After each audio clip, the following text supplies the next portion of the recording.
Assalamualaikum warahmatullahi wabarakatuh. Nah, gimana nih kabar penonton di rumah? Semoga sehat walafiat ya. Gimana kalau kita perkenalan dulu? Kenalin, nama Ana Nisa Karina Fidah. Kebetulan nih, di episode perdana ini kita kedatangan Ketua Osdaku beserta temannya dari Pesantren David Darul Quran Putih Malang. Boleh nggak kenalin dulu? Namanya siapa? Asalnya dari mana? Dari yang deket Ana nih.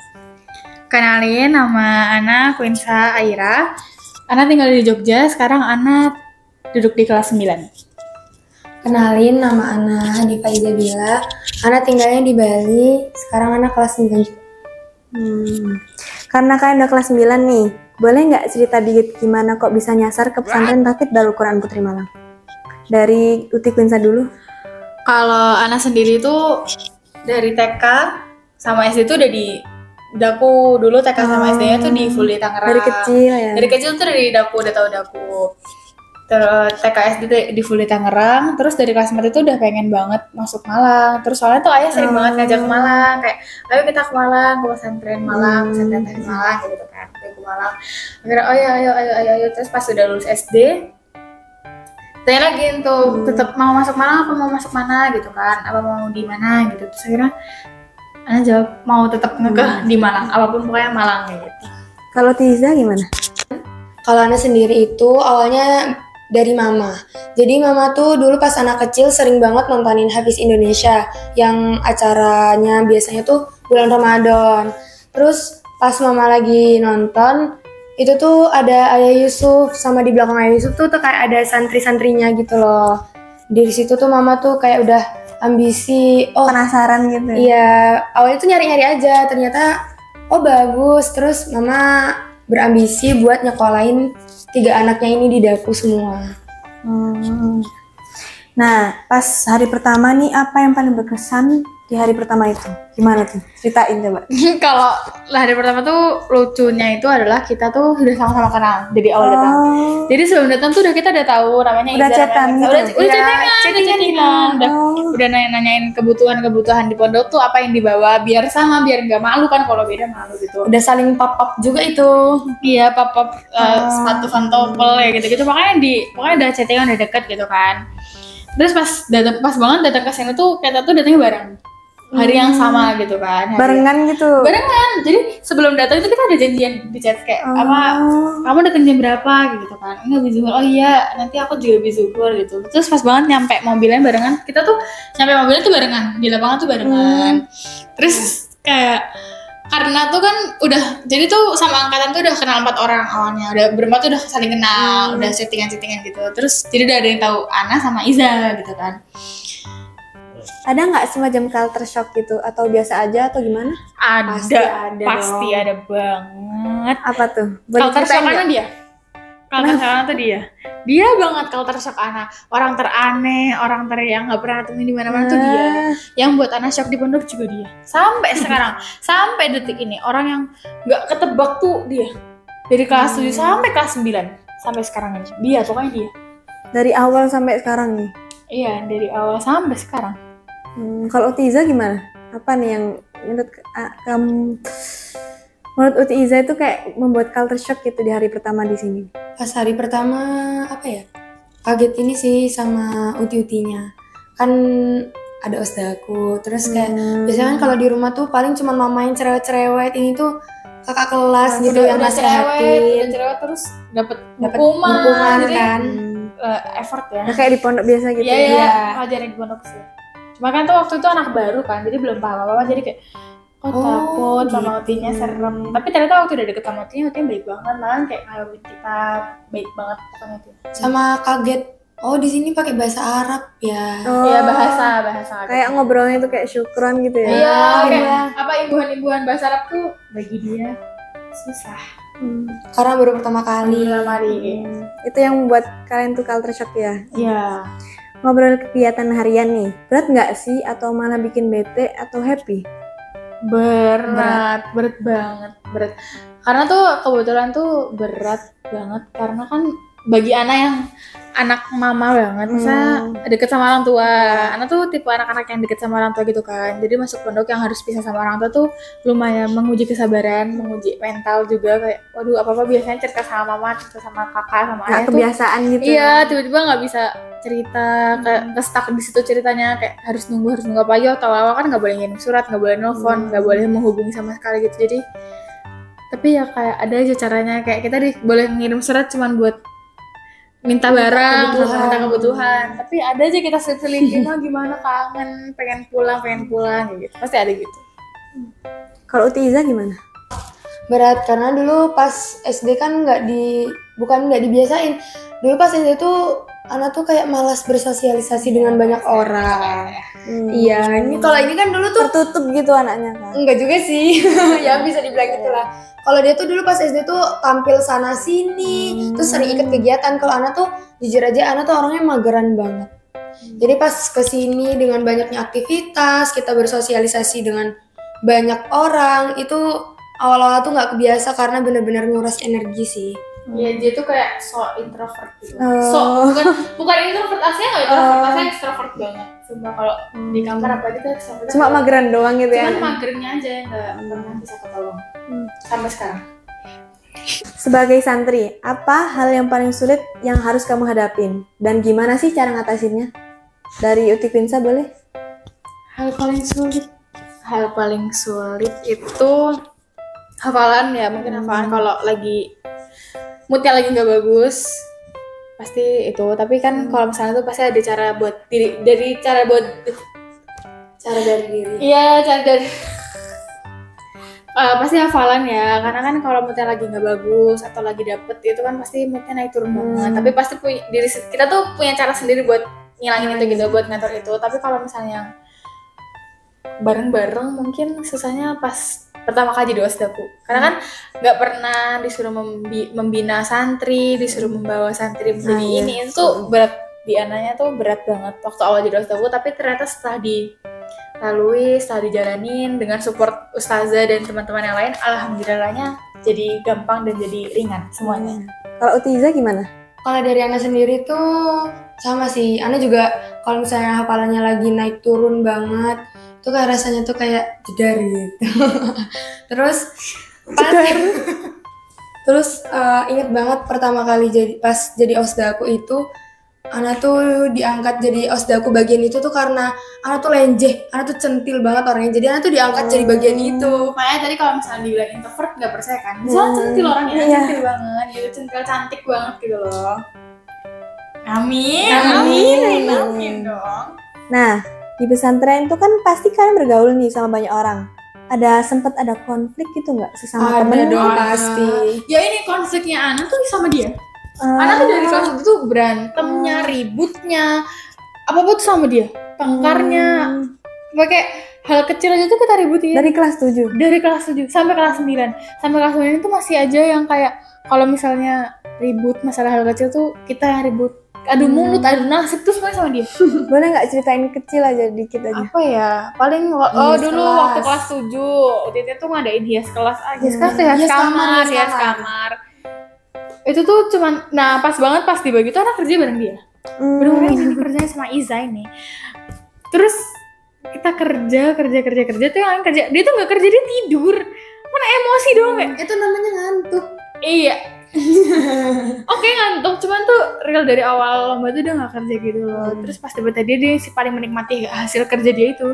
Merasa kayak yang ngerjain si paling ngerjain gitu loh. Gitu kan. Terus jadinya Ana marah sama dia, berantem sama dia. Itu dia namanya ngantuk loh. Kan Ana juga ngantuk kayak gitu. Itu apalagi tuh masih kelas 7 ya, masih kecil, masih belum paham gitu kan. Jadi masih apa-apa diberantem, masih apa diributin gitu sama dia. Terus kayak sampai kelas 9 sekarang, makanya dulu tuh waktu itu tuh ngeliat kita berantem tuh sama kayak gini, hati-hati loh Iza, Quinsa, nanti kalau misalnya kelas 9 tiba-tiba sahabatan deket. Sekarang deket banget gitu kayak.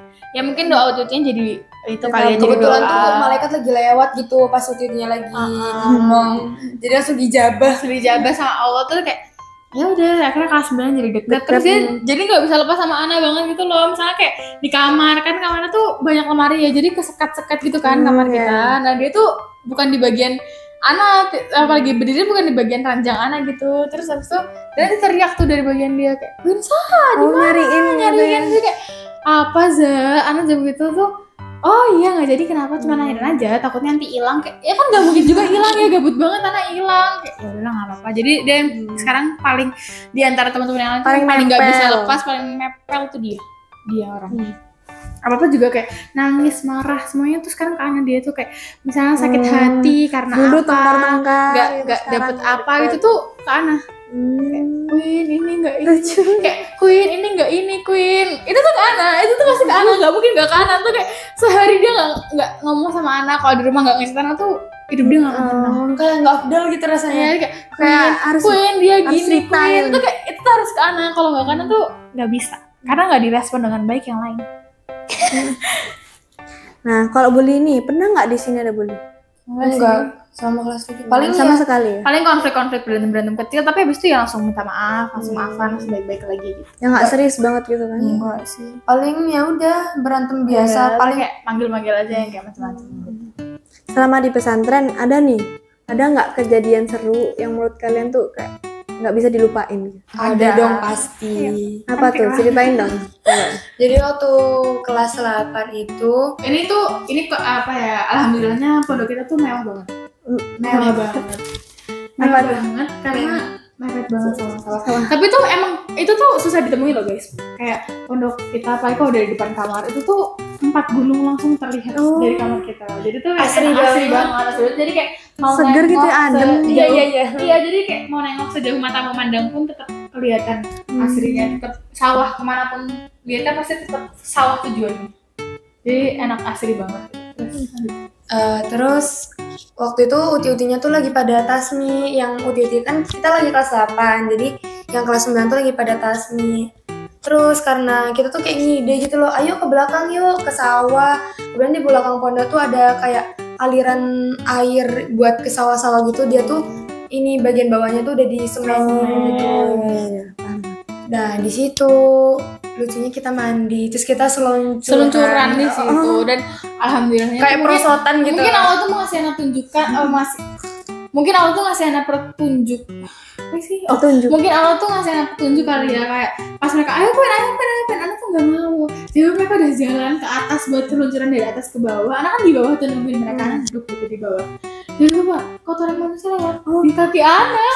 Lewat kayak ya Allah untungnya nggak ikut sumpah. Tapi Tana juga pas sudah mau ngasih tau ke mereka udah mau teriakin itu banyak ininya Udah udah terlanjur terlanjur. seru jadi kayak udah biarin aja terus pas balik dari pondok dari sawah ke pondok itu kan udah Basah. udah kotor banget baru ngomong kayak tau gak sih itu kalian tuh bajunya najis semua soalnya isinya tuh kalian tuh seluncuran barengan sama kotoran manusia. Ada lucu banget adik kelas kita tuh ada lagi seluncuran di situ tuh sebelahnya tuh kotoran manusia jadi seluncuran tuh barengan sama kotoran kayak mungkin itu nggak mungkin banyak ya kayak kan namanya juga aliran sawah Iya, kan jadi sawah. banyak entah itu kotoran manusia entah kotoran kerbau juga nggak boleh itu kotoran tai gitu terus kayak itu tuh banyak tainya loh kita gitu mereka baru ya beneran namanya cewek heboh gitu gitu karena punya adik kelas tuh yang centilnya tuh nggak ada ampun jadi kayak kotor gitu nggak apa disuciin gitu itu tuh nah, terus kayak kalau dari Ana kalau ini sih karena kan di pondok kan bareng-bareng banyak kan bareng-bareng temennya juga rame gitu kan paling seru tuh kalau lagi ulang tahun jadi alhamdulillahnya Ana 3 tahun di sini dapat juga 3 kali ulang tahun di sini ulang tahun pertama dirayain sama mereka waktu kelas 7 dirayain sama mereka waktu banget itu kan baru banget datang kan apa kita datang Juli itu di September kan jadi baru banget datang tuh Baru banget datang Yang pertama kali ulang tahun di pondok di angkatan anak gitu. Jadi itu baru banget datang tuh kayak nah kan balik lagi ya guys itu orang yang membuat anak culture shock. Tahu gak waktu anak kelas 7 dia mau ngadoin anak tapi dengan cara yang beda. Apa tuh? Dia batu dia warnain terus dia ngasih ke anak. Saya ini ngapain sih anak gitu kayak ini hadiah buat Anti kan.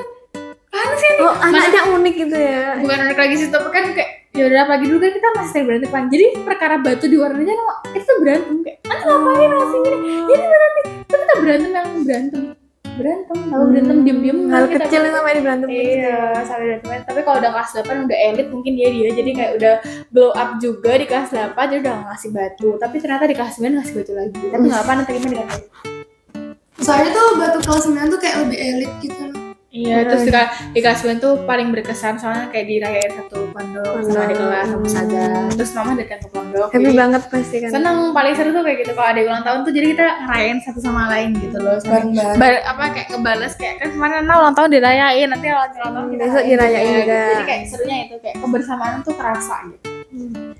Nah, pas liburan panjang ada nggak rasa pengen balik ke pondok? Ada. Kok bisa tuh? Kenapa? Pas Kelas kelas 8. Soalnya waktu kelas 8 tuh kan kita sebelum jadi osdaku tuh, sebelum pas balik itu jadi osdaku, dan tuh pas itu tuh lagi deket-deketnya, lagi sayang-sayang sama teman-teman, lagi saling-salingnya, tapi kan udah kelas 8 udah lumayan lama nih kenal sama mereka, jadi kayak lagi sayang-sayangnya, terus udah saling paham juga. terus jadi pas pulang kita ngechat pengen balik pondok nggak sih, kangen gitu ya, main di kayak sawah pengen main. gitu ya. Jadi kayak pasti ada lah, namanya juga pondok kan, pasti ada titik serunya gitu. Nah, nggak kerasa nih, udah banyak banget yang kita ngobrolin. Tapi kita lupa satu hal, soal hafalan. Nah, ini Uti-Utinya udah hafal berapa juz nih, kalau boleh tahu? Alhamdulillah. Dari Uti Prinsa? Jawab nggak nih? Jawab nggak nih? Jawab. Ini bukan bermaksud sombong atau gimana ya, tapi alhamdulillah kalau Ana sendiri sudah mencukupi target SMP di dapur. Alhamdulillah, tinggal ngelancarin aja. Kalau Uti Iza sendiri gimana? Alhamdulillah Ana juga tinggal ngelancarin aja. Ana udah selesai target Ana sendiri di SMP ini. Nah, pas perpulangan nih, pernah nggak dikasih tugas sama guru-guru di sini? Kayak contohnya masak-masak mungkin? Pernah. Kalau masak itu pernah waktu di kelas 7 itu dapat tugas prakarya. Kita tuh disuruh masak dari Sayur. Oh, masak-masak tentang sayur gitu. Iya. Terus habis itu dibikin tutorialnya, dibikin Di-post. video, terus Caranya di-post, gimana? Iya. Nah itu kalau Ana bikin apa ya, sayur kangkung kalau nggak salah malah. Kalau Ana alhamdulillah Ana lupa bikin apa. Pokoknya tuh jujur aja seru banget. Karena sambil bikin, jadi tuh di belakang layarnya tuh sambil teleponan juga sama teman-teman. Ana lagi bikin gitu. Iya, jadi kayak heboh dan seru banget. Seru banget. Tapi kalau ada lagi yang lebih seru itu di kelas Kelas 9. Kenapa tuh? Baru banget tuh pulang Desember. kemarin, pulang Desember itu. Jadi ustadz itu ngasih tugas kita buat ngajar masyarakat, ngajar ada siapapun, pokoknya tuh ngajar ngaji gitu kan. Oh. Itu ngasih deadline tugas itu tanggal 30 Desember. Karena lupa, ternyata ada tugas itu, tiba-tiba di grup teman-teman bilang kayak jangan lupa tugas, terus mereka ngirimin hasil tugasnya mereka, karena oh iya lupa, karena bilang sama mama ini gimana dapet tugas dari ustadz suruh ngajar kayak gitu kan. Itu kan kebetulan tuh Ana udah di kampung, udah di rumah nenek kan, kata mama yaudah nanti ngajar di TPK dekat rumah nenek aja gitu biar gampang gitu kan. Ngajar dibikin tugas, dibikin video, dikirim ke ustadz, ternyata malah di post sama IAM. awalnya sama Daku Malang dulu, di post sama IG Daku Malang, terus ya kesini mungkin di repost ya, kan kita di pondok kita nggak tahu, jadi kayak di repost. Terus kemarin dapat kabar dari ustazah nanti di ini Quinsa, oh ya ustazah malu banget diledek-ledekin sama ustazah soalnya, jadi malu banget kayak, tapi nggak apa kan, buat pembelajaran satu sama lain juga kan, biar kayak diikutin baiknya aja kayak gitu, yang buruknya jangan diikutin. Kalau Utiza gimana? Kalau Ana sendiri tuh kan itu deadline-nya tuh tanggal 30-an. Ana tuh baru ngerjain tuh bulan Januari. Sampai ganti tahun Ana baru ngerjain. Soalnya dibilang kan dia mager banget. Dan kebetulan itu di Bali itu kan kita di Bali ya, jadi tuh kalau libur tuh panjang. libur tuh lumayan Banyak panjang. Libur Desember Islam juga kan. Nah pas banget daerah Ana tuh TPK-nya pada libur semua pas Ana datang, jadi nggak bisa. Terus tapi tuh mama tuh udah sempet nawarin, kakak mau nggak ini ngajar TPK-nya tuh di TPK yang agak jauh tapi tetap daerah situ, itu di TPK-nya tentara-tentara gitu, anak-anak tentara. Perumahan tentara gitu loh. Oh iya. Oh udah jelas banget di situ. Ana nolak. Jadi kayak ya udah mah nggak apa-apa, mendingan ini aja ngirimnya nanti ngerjainnya nanti tuh pas bulan Januari aja. Pas udah tahun baru. Iya, pas udah masuk lagi gitu TPK-nya. Nggak kerasa nih, yang kita obrolin udah sampai sini aja ya. Sebelum itu, ada nggak pesan untuk teman-teman di rumah terkait pesanan Daku Malang? Ada nggak? terkait pesantren Daku Malang banyak banget. Kalian ayo masuk sini. Seru banget, sumpah di sini tuh seru banget. Karena kan kayak di sini tuh kan asri banget kan. Jadi kalau buat ngafal tuh fresh Dingin, adem banget, gitu ya. dingin, adem. Jadi fresh banget gitu kalau masalah buat ngafal di sini. Terus juga orang-orangnya di sini baik banget, kayak jarang banget orang-orang di situ pada support banget. Apalagi kan kayak kita kan deket sama-sama kan. Jadi sering ada Ibu Tani lewat kayak semangat loh kayak gitu. Selalu Kayak, nyemangatin iya kita nyapa dan dukung-dukung banget gitu. Jadi kalian masuk sini karena bagus. Kita di 3 tahun di sini sangat betah. Ana suka banget di sini sih, kayak Nggak nyesel dan nggak sumpek karena kan banyak pemandangannya bagus gitu. Terus kalau misalnya udah munek dikit sama hafalan, udah capek langsung ke sawah, langsung pemandangan gitu. Jadi kayak nggak capek gitu loh, pikiran otaknya juga nggak capek. Kalau dari Ana sendiri, di sini tuh enaknya nggak tentang diajarin pelajaran atau hafalan doang. Di sini kita tuh dididik dari segala hal gitu loh, kayak dari adab kita, sikap kita, semuanya tuh benar-benar dibentuk. Nah, Ana sukain di situ juga. Iya, jadi kayak di sini tuh bukan cuman diajarin tentang akademik, dinas dan hafalan ngaji gitu. Kayak lulus dari sini nggak cuma bisa ngaji doang, tapi bisa banyak gitu. Jadi kayak jadi mandiri juga. Ilmu akhlak dan adab tuh kan nomor 1 ya. Jadi kayak di sini alhamdulillahnya ustazah dan kakak-kakak kelasnya tuh pada mendukung dan pada ngajarin di cara berakhlak yang baik sama ustazah tuh gimana, sama ustaz tuh gimana kayak gitu. Jadi di sini enak, Ana suka sih di sini. Selama 3 tahun di sini Ana betah banget, malah nggak nyesel juga. Iya. Akhirnya sampai juga nih di penghujung acara pada hari ini nih. Kalau ada yang mau ditanyain ke UTT-nya, boleh tuh tanya di bawah sini. Di bawah. Di bawah sini. Di komen, jangan lupa komen. Tanya-tanya nggak apa-apa. Makasih buat tamu spesial kita, ketua asdaku kita yang namanya Vinsa sama temennya Uti Iza. Sekian dari Ana, maaf kalau ada kesalahan kata atau perbuatan. Wassalamualaikum warahmatullahi wabarakatuh.